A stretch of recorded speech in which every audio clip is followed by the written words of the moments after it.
Hey guys, the Chief Asch here again today for another video in our OctoberQuest. 31 days, 31 reviews. It's a horror movie review marathon, and today I will be discussing the horror film classic Hellraiser. Now, Hellraiser has 9 movies. They are Clive Barker inspired. And the antagonist, the Cenobites, they kind of circle in a couple of his books, and yeah, they're very, very famous. It's the guy you see with the white face and the pins and the stern look. That's Pinhead. That's essentially what everyone picks out as he's the leader of the Cenobites. That's who we see as Hellraiser. People probably refer to him as such.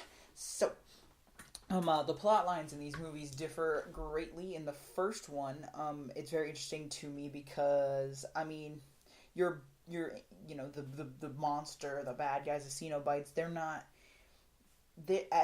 Throughout most of the movie, they're not necessarily the bad guys. If you really look into it, they're kind of like an anti-hero kind of situation because of how the plot is structured. In the future ones, they're like the sole bad guys. So this one's kind of got like this interesting little subplot kind of thing going with it. So essentially, what happens is there's a family. This whole movie revolves around this family. The family includes father, stepmother, daughter, and uncle. Uncle is a sadomasochist. He's very into pleasure for pain and all that situation. So essentially what happens is at the beginning of the movie, it shows him it works really interesting in the beginning of the movie before I get super hardcore into the plot, because you jump into the middle of Uncle. His name's Frank. Frank's sadomasochism thing, and it's just like what the hell, and then boom, it's just like he summons the Cenobites with the puzzle box. Puzzle box, the main center throughout the series of the movies. That's how you call them. It opens doors, as they say in the movie.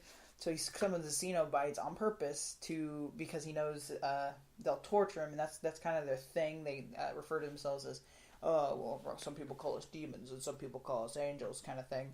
And they even refer to the fact that they're from hell a couple of times.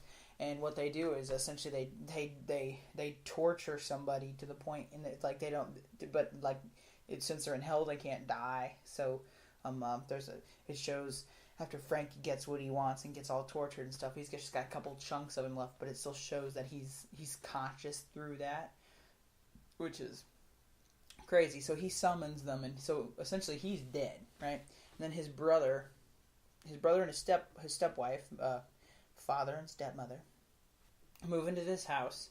And when they move in the house, it's like it's empty, and they find not remains of Frank, but signs that Frank has been there, but they don't find Frank. And through mishaps, some blood gets spilled on the drips on the floor in the attic, and it starts to somehow or another, by some supernatural occurrence that isn't really explained, it kind of brings Frank back to this nasty life, like a ghoul almost. And so stepmother, apparently it's revealed that has a thing for Frank, and then she starts killing people to give him blood and slowly regenerates him, and he's got the puzzle box.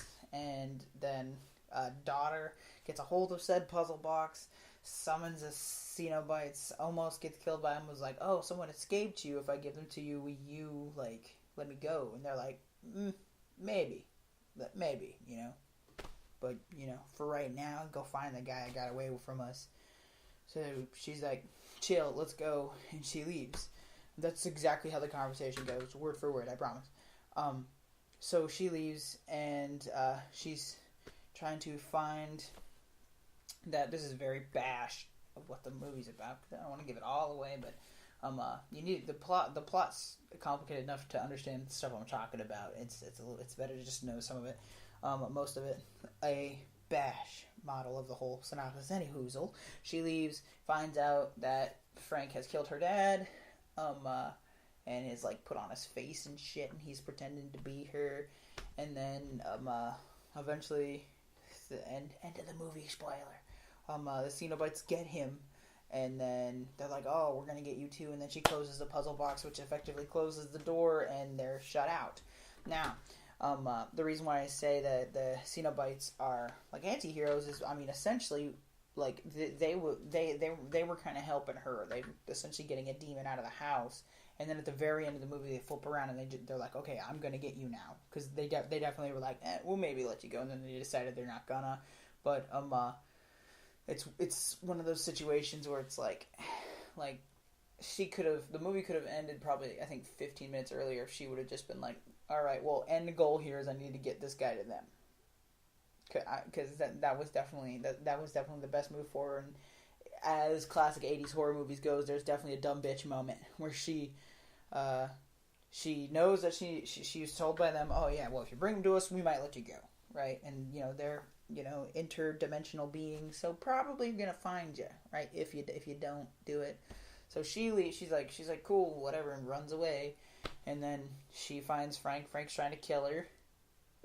So she runs from him, and instead of just going straight, and he's chasing her, and instead of going straight to where the Cenobites were, she goes and hides in another room, which is just like, what the fuck, just go in there. Because essentially she goes in the other room, and then, like, Frank leaves, and then she goes to the room with the Cenobites. Frank comes in, and there's like a little fight altercation kind of thing, and the Cenobites come out, and they're like, oh, you piece of shit, you escaped us, and grab him, and then she runs. Like, that probably, like, that should have been in her head from the first place. And then the fact that they betrayed her, like, that was going to happen anyway, simple logic.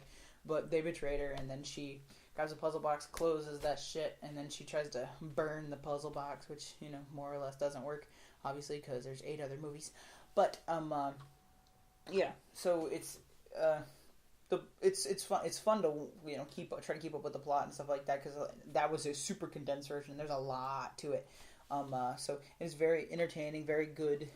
Practical effects all over the place. I'm a big fan of the practical effects myself, so having that be so well done in this movie is really interesting to see. It's very much I feel like if this movie was remade frame for frame, but I guess remastered is a better word, put together again, this movie would be freaking terrifying. There was, I've seen this movie like a million times, but I noticed this time when there's a part where she's like running down the hallway and this monster's chasing her, and it's like, it's like a puppet, practical effects, and if you look really closely at the bottom of the screen, you can see the wagon the puppet's on, and it's like, you can't see anybody pushing it, but you see it rolling on this wagon.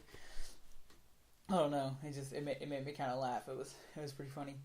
The acting's a little bit soap opera-y, but it's definitely worth the watch. It's a classic for a reason. Clive Barker obviously had a lot behind it. And throughout the series, there's a couple other decent ones, because those horror movies, they start losing plot structure and just become money grabbers. But there's a couple movies in the series other than this one. Hellworld's pretty interesting. There's definitely a lot to take from this movie, and also a little side note for the original concept for Freddy vs. Jason 2, which never came out, but in the storyboards they had a thing that involved Pinhead from Hellraiser, because they had storyboards from the bottom of Camp Crystal Lake, and that there was like a portal to hell, and then he appears, and so that was actually something they considered. So it's pretty interesting. There's definitely a lot. If you're a fan of those two series and haven't looked into Hellraiser, check it out. Especially this month, best month in the year for it. So yep, definitely worth the watch. Hellraiser, Clive Barker, old movie, but you know what? It's full of goodies. So definitely check it out. Check out our other reviews this month and in the past, and send us some suggestions or whatnot. And this has been the Chief Asch, and keep watching.